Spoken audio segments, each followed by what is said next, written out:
like to introduce Thomas Holterbach, who will be presenting the next generation of BGP data collection platform.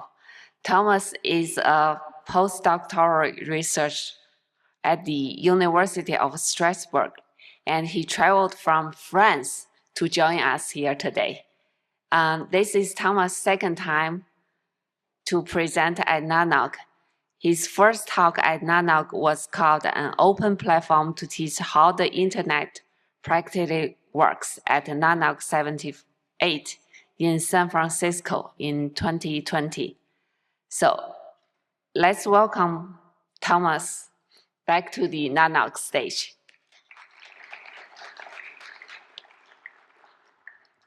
And you have the clicker and the stage. Okay, good afternoon everyone, and thank you for the introduction. So today I'm going to talk about BGP, BGP monitoring, and BGP data collection. So I'm sure amongst you, there are many people who know RIS, RouteViews, and PCH. Those are BGP data collection platforms.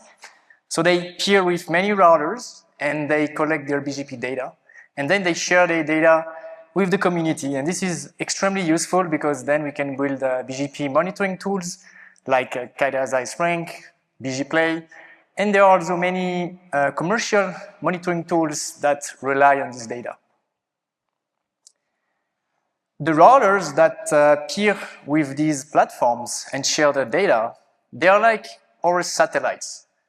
So each of these routers, which we also call a vantage point, only sees a partial view over the internet routing ecosystem. And like satellites, which we need to combine in order to see the entire Earth surface, we need also to combine all these routers in order to have a larger view over the internet routing ecosystem. Today, I am here to introduce you a new BGP data collection platform, which is called bgproutes.io. And we say it's a new platform because we just launched our website a few weeks ago. So if you're interested, you can go on the website. It's bgproutes.io. And you can even start to peer with us. It's super simple. You just have to fill a form. It's fully automated. And you can peer with us, and we will share the data with the community. We also say it's a next generation platform because we don't just try to improve the collection of the data, but we try to improve the entire pipeline from better collecting the data, but also better storing it, and finally, better disseminating it to the users. And this is what I'm going to show you today in this presentation. But before I start, you may wonder, why did we decide to build yet another BGP data collection platform when there are already RIPE RIS, RouteViews, and PCH that exist and that seem to work rather well? So this is why today I would like to start with this percentage. What is this percentage? This is the percentage of autonomous systems that today share their BGP data with RIS or RouteViews. And we were surprised to see that it's actually a rather low percentage, especially given that RIS and RouteViews, they always try to peer with new routers.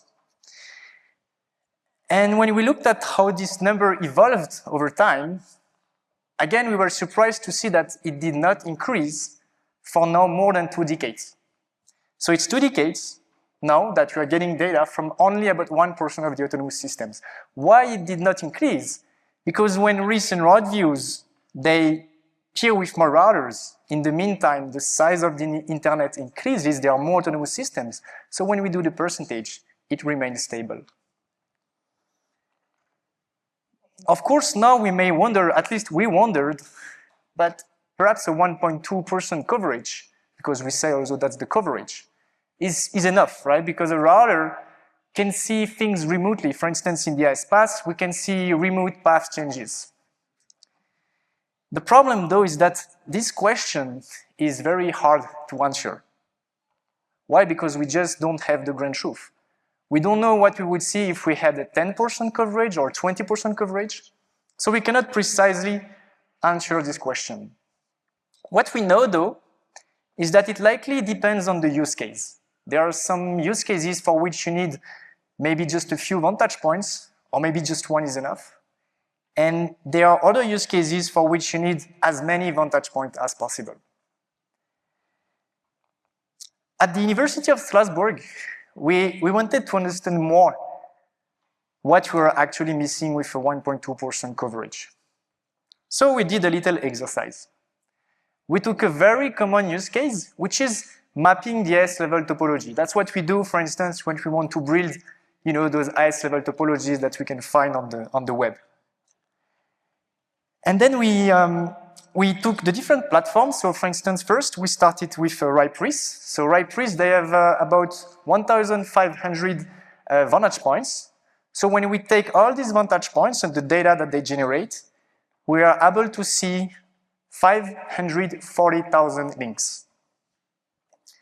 Then we also took the vantage points from RouteViews.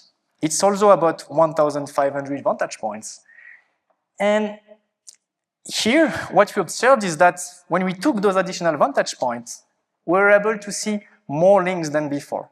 Actually, here, if you look at this diagram, you can see that the vast majority of the links that we can see, they are only visible from one of the two platforms. What does this mean? It means that even when we have thousands of vantage points, when we add new vantage points, we will see more links. So that suggests that we are still missing data today. And in fact, when we look at PCH, which is yet another BGP data collection platform, we are able to see 10,000 more links that we wouldn't see if we just use the data from RIS and RouteViews. So that suggests we are missing still a lot of things, but it doesn't answer the question, what are we actually missing? Perhaps we are missing all this yellow space here, perhaps more, perhaps less, we don't know. So we decided to investigate even deeper here. What we did is we did simulations. So on a server, we simulated a mini internet with 6,000 autonomous systems, and we configured standard BGP policies. And then we took several use cases. Here, today, I'm just going to focus on two of them. First, observing peer-to-peer links, and second, detecting forward-routing hijacks. Those are very common use cases. And we wanted to see how well we can achieve these objectives with a 1.2% coverage. So we found that in our simulations with a 1.2% coverage, we actually miss 84% of the peer-to-peer links. This is worrisome because if this is true in the reality, it means that all the AS level topologies that we are building, they are all inaccurate. And when it comes to detecting forward-routing hijacks, what we have observed is that we miss 24% of them. It seems better compared to peer-to-peer links observation, but remember that a hijack is something that is very bad.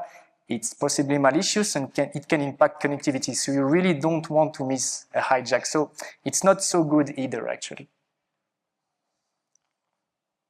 If you want to learn more about those simulations, if you want also to see the result for more use cases, I really invite you to read our sitcom paper from last year. We provide all the details.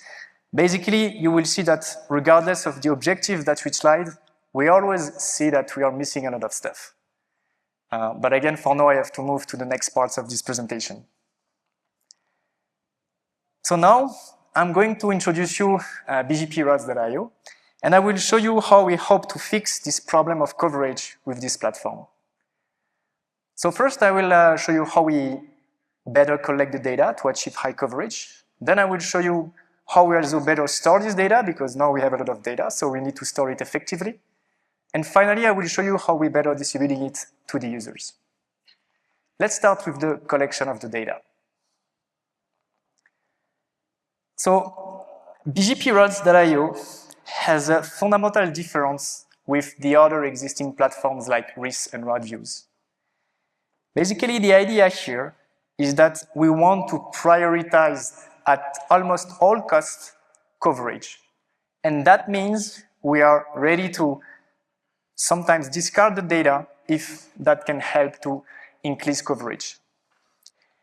And this is fundamental difference compared to RIS and RouteViews. RIS and RouteViews, they are really good platforms because they get the data and they keep it forever.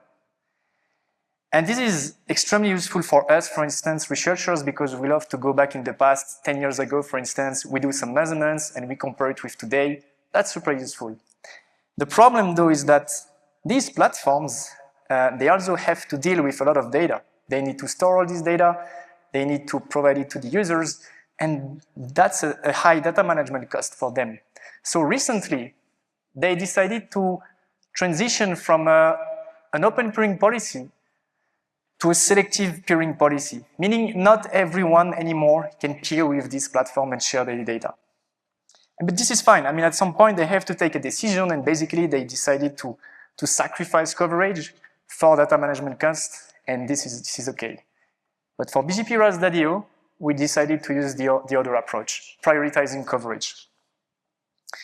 Now, how we plan to achieve high coverage. First of all, BGP RAS.io simplifies, automates, and opens BGP data contribution to every autonomous system. So if you're a network operator in this room and you want to share your BGP data, you can go on the website, you can authenticate using PeeringDB, and then you just have to fill up a form. It literally takes 2 minutes, and you can start with peering with us, and we will share the data with the entire community.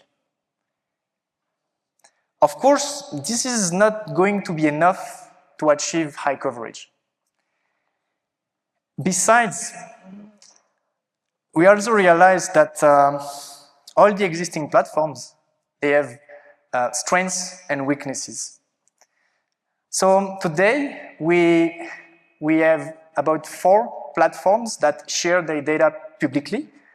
RIPE RIS, RouteViews, PCH, and CGTF. CGTF, it's a platform in Asia. And they all have strengths and weaknesses. For instance, when it comes to peering, some of them, they allow physical peering. Some others, they allow remote peering. And when it comes to how they distribute the data to the users, some of them, they have API. Some of them, they have real-time streams, and so on and so forth. Now we could add another column here for BGP RAS.io. And again, we have strengths and weaknesses. So for instance, one of our weaknesses is that we don't allow physical peering, only remote peering. But one of our strengths is that we have an open peering policy.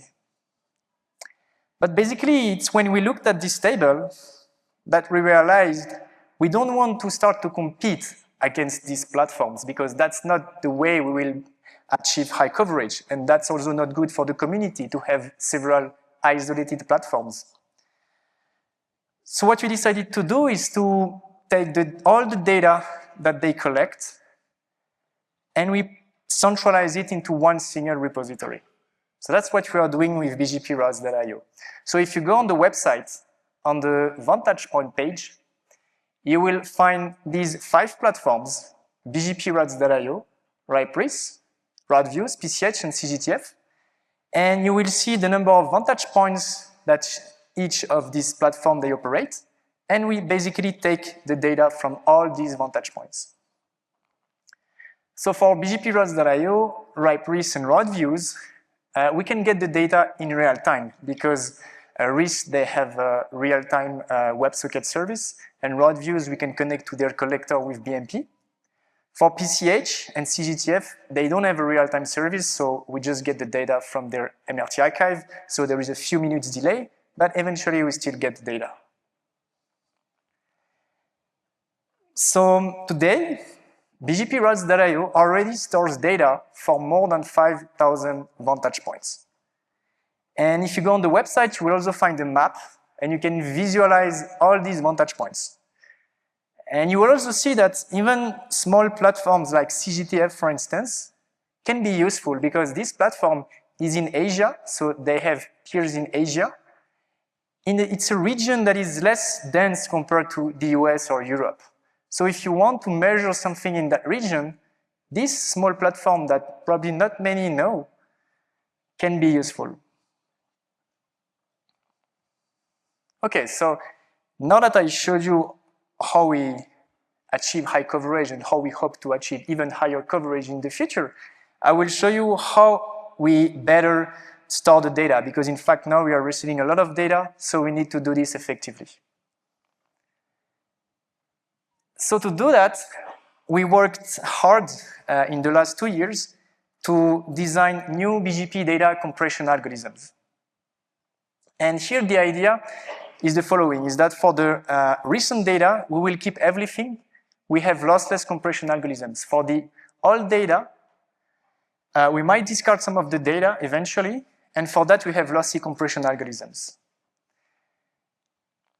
But these algorithms, they are not like simple algorithms, no.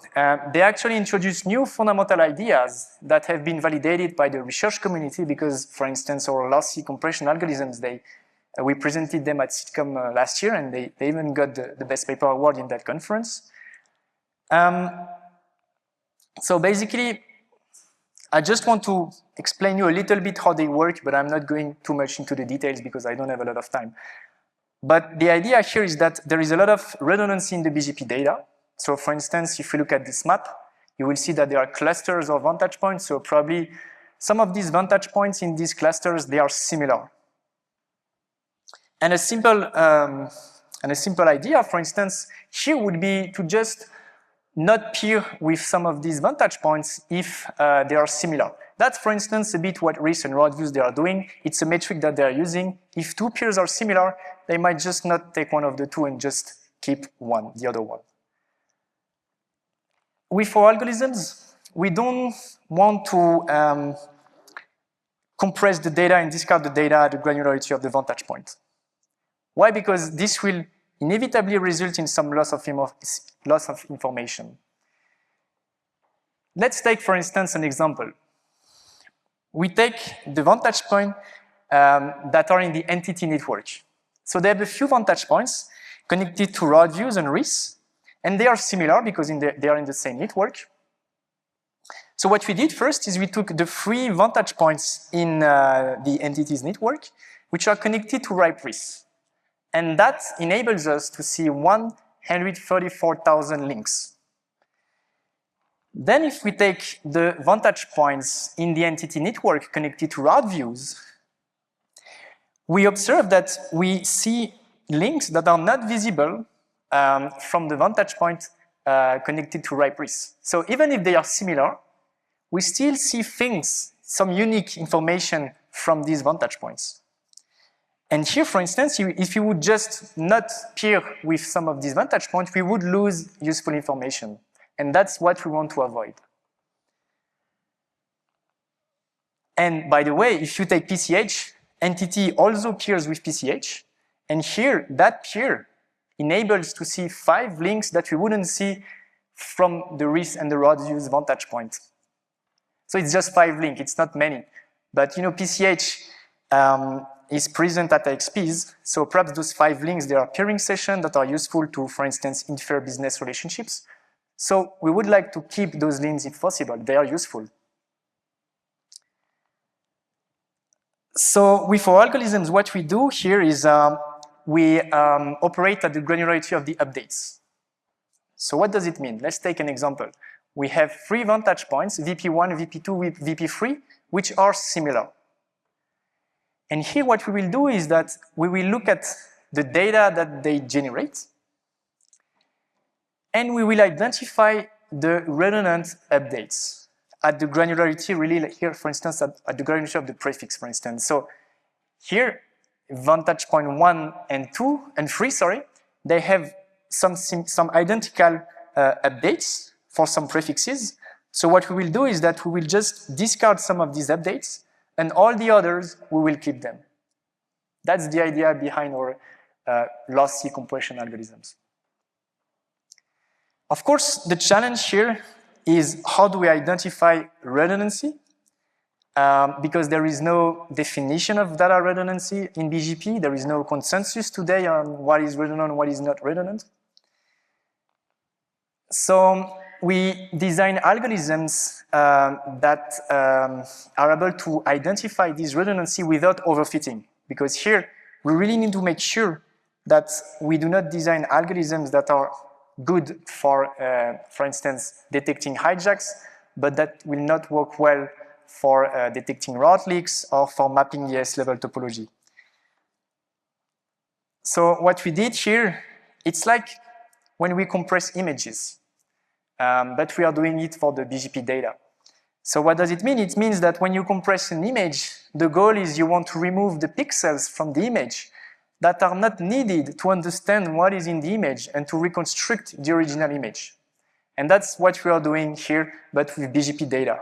So I don't have really the time to go in the details of these algorithms, but if you're interested, again, you can just look at the paper we presented last year at SITCOM. Okay, so finally, I will show you how we better distribute the data to the users. And I will show you that we have a fast API, which has a very high granularity. Okay, that actually matters because it's great to collect more data, but it's not so useful when users, they are not equipped with the tools to effectively process this data. Perhaps amongst you, there are network operators. Okay, it works. Okay. There are network operators that wanted to analyze BGP data. So perhaps they went, to the RouteViews MRT archive, and they found thousands of MRT files for RIP, for updates. In these files, everything is mixed up. So there are things for different prefixes, different vantage points, and then they are compressed. So it's really not easy at all to analyze BGP data from these MRT files. Take, for instance, a little example. Imagine you are a network operator and you want to get all the BGP updates for which there is your AS number in the AS path today. And imagine, for instance, that all this yellow space represents the RouteViews MRT archive. So this is tens of terabytes of data. To answer this query, you just need this small green slice of the data. It's just a few kilobytes. The problem, though, is that if you want to get this small slice of the data, you will have to download this large red slice of the data, and this is gigabytes of data. So we asked researchers if that was a problem for them, and the majority, the vast majority actually, they said that yes, this is a problem, it's just too much data. They don't have enough time, they don't have enough resources to process this data. So what do? They just resort to sampling. So what does it mean is that instead of downloading, the huge red slice of the data, they will download less data now, still gigabytes of data, but less. The problem, though, is when we do this, we will also miss some important part of the data. So for instance here, this purple slice of the data, which is important, is not in the sample, so it will not be analyzed. And that means it will impact the accuracy of the analysis. And that's typically what we don't want to have anymore. So this is why BGP routes.io comes with a simple and a fast API that provides a high granularity access to the data. The API has 4 endpoints: vantage points, updates, RIP, and topology.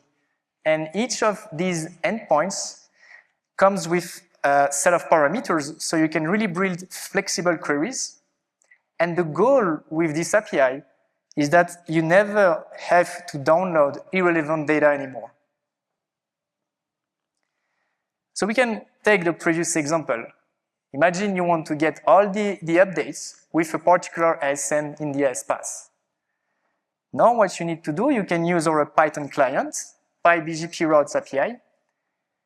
And then you can use the vantage points function to get the vantage points that you want. So for instance, all the ones from BGP routes.io and RIS, but you could also take the one from RouteViews, from PCH, from CGTF if you want.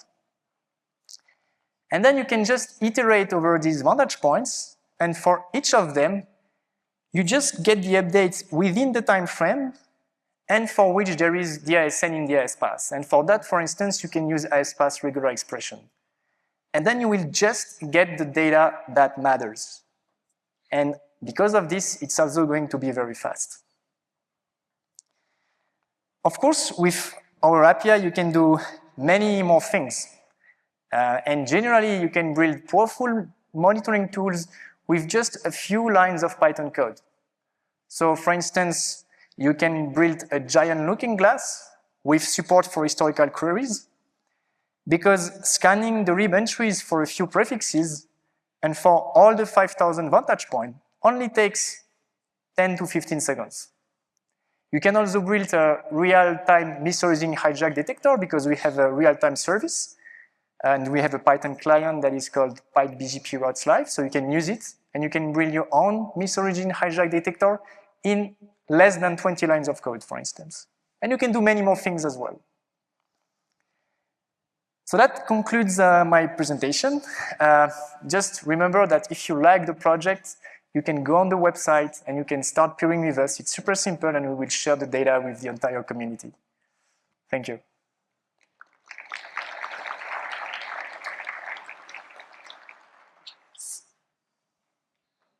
Please go ahead. Yeah. Hello, we have a remote question here. Matt Petak sending us a question. He looked at the website, and it's not clear for him if bgproutes.io is a university-sponsored and funded activity, or if it is a separate company. Can you briefly explain how BGP Routes covers its cost, and how likely it's that it will still be running 5 years from now? So if I understand the question, it's about how we get the funding and how we will manage to make it operational for the coming years, right? Yeah, so I was at RIPE like a few weeks ago, and I got the exact same question. And that's a good question, definitely. I'm sorry because I cannot answer it precisely today, because that's exactly what we are doing now, is we are trying to understand how we can make this platform sustainable over the long term. So for now, we use research funding to maintain it over time. And that could be an option, is to keep like research funding to maintain it over time. But there are also alternative options, like sponsorships, or even maybe commercializing some pieces of the platform. We are not sure yet. And we're exploring all these ideas. And this is also why I'm here today, and I was at RIPE 3 weeks ago, is to discuss with experts to see if they like it, what they don't like. And so that helps us to know how we can make this platform sustainable over the long term. But just to conclude, I also want to say that we need someone to try, right? Because if we don't try, we will maybe just continue to have only a 1% coverage for the next 2 decades. And I don't think that's good. So at least we are trying, and we will see what happens. Thank you.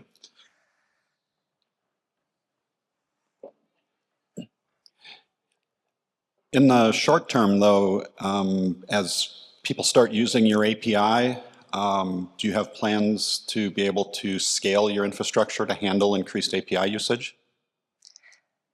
So that's a good question. So for now, in fact, since we have research funding, the entire platform runs on 2 commodity servers. So we need to use rate limiting in order to not being overloaded, right? So that's what we are doing now. We have rate limiting, so you can do queries, but you cannot start to like just get all the data, right? You will have restrictions. Sorry. Now, of course, if we manage to find more funding, we will buy more servers and we will scale up, and then we are ready to maybe relax some of these rate limitings. And yeah, so that's the idea. Is that now it's still like a small infrastructure, but if it gets successful, we are happy to buy more servers so we can make the API like better for everyone. Yeah. Yeah. Please say your name and affiliation when you ask a question. Hi, Aaron Atach, Akamai. So regarding historical data collection, when exactly did that start? Like exactly in terms of like a month or a year? How far back effectively is your data going? Is it potentially parsing all of these MRTs from all these like RouteViews and RIPE RIS, et cetera, like data collection archives all the way back, or yeah? Yeah, so we get the data in real time. So we don't take historical data from RouteViews and RIPE because that would be too much data. It would, in theory, be possible. It's just that for now, we have just 2 servers, and basically we work on a 2 terabyte hard drive, right? So Got it. That's just not possible for now. We just ingest the data in real time, and we have a sliding window, and for now it's just 7 days. Sure. But we are ordering more servers, like more powerful servers, and we hope soon to go from 7 days to like multiple months of data where we keep everything. And that I think should still be reasonably cheap. And then, as I said, we can still keep some of the data, but we'll discard maybe some pieces of it eventually if we just get too much data. Sure, but when did you actually start collecting? So we started the platform like just before RIPE, but since then we had to do some operational changes in the infrastructure. So sometimes we had to stop the platform. By the way, there is a warning in the website. It's still under development. You can use it. It works like pretty much fine, but sometimes we still have to stop some things, fix it, and restart it for now, because we just started it like a month ago. Sure, and lastly, just a clarification question. So in your deck, you described the difference between, your lossless data set of your most recent data and then historical, which is lossy. So the sliding window of 7 days, is that in the recent bucket or the historical? Like, how many days is lossy, and like how far back is? So now we have 7 days that are lossless. Everything is in there. Okay. Right? It's like the old data. At this we will maybe discard something. But as I was saying, what we want to have is multiple months of data for which we keep everything. Right? So that's the goal. And perhaps we will even be able to do years. But it depends on how many servers we have. And the lossless data compression that you're working on for this BGP data, you said it was coming soon. Is there like a rough estimation of when? Well, the problem is it depends if it gets accepted or rejected through the conference to which we plan to submit it. So it's hard to say when you do research. We are exploring the idea of sharing it as an archive paper, but we are not sure yet. We still have to think about that. Yeah. Thank you. Great talk. Great work. Thank you. Hi, Nimrod Levy, AT&T. I see that you're pulling in data from RIPE RIS and RouteViews, and you're actively looking for more peers. Is there a benefit for somebody who's already sharing data with those other collectors to also send directly to you, or is that just redundant? If it's the exact same vantage point, exact same router, exact same interface, it might just be the identical data. So unless you want redundancy, no, it's not needed. But for instance, if you have a large network, which I think is the case in your case, right? So you can peer with maybe multiple routers, and that can be useful because even if they have similar views, there might still be some part of the data that is unique, and that is useful. So that's one of the reasons that I would still encourage you to peer with us. Thank you. Okay. More questions? Oh, I think we need to cut the line. So you are the last one. Okay. Another remote question from Hunter Fowler. How do you compare your project with the services available at bgp.tools? Any chances of you two working together? Yeah, that's a good question. So bgp.tools is, I think, is a commercial service, and they have in fact like hundreds of routers from which they get the data, but the data is not, as far as I know, but I'm not working for that project, is not publicly available. That's something we don't want to do. We don't want to become yet another BGP data collection platform that is commercial and that keeps the data confidential. No, we want to keep the data publicly available because we are researchers and we know that this is valuable for the community. So that is something we won't change, the fact that the data is going to be publicly available. So that's one of the main differences as far as I know, but again, the best is perhaps also to ask the guys that work there. They probably know better than myself what they are doing. Yeah, that's my answer. Thank you. Well, thank you again for your talk, you. Thomas, and we appreciate your contribution. Thank you.